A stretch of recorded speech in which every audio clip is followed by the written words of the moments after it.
வைகாசி விசாகம் என்றால் என்ன? வைகாசி மாதத்தில் வரும் விசாக நட்சத்திர நாளே முருகன் அவர்களின் அவதார தினமாக கொண்டாடப்படும் புனித நாள். இது முருக பக்தர்களுக்கு மிகவும் முக்கியமான திருநாளுகளில் ஒன்று.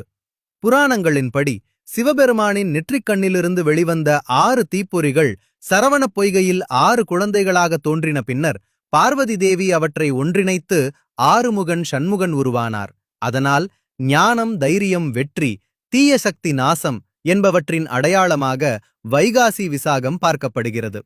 அன்று செய்யப்படும் வழிபாடுகள்: முருகன் கோவிலில் அபிஷேகம், பால், பன்னீர், சந்தனம் சமர்ப்பித்தல், ஓம் சரவணபவாய நமக ஜபம், கந்தர் சஷ்டி கவசம், திருப்புகழ் பாராயணம், காவடி பால்குடம் எடுத்தல். வைகாசி விசாக நாள் சொல்லும் மந்திரம்: ஓம் சரவணபவாய நமக, வெற்றிவேல் முருகனுக்கு அரோகரா. சிறப்பாக கொண்டாடப்படும் தலங்கள்: திருச்செந்தூர் சுப்பிரமணிய சுவாமி கோவில், பழனி முருகன் கோவில், சுவாமிமலை முருகன் கோவில், திருப்பரங்குன்றம் முருகன் கோவில்.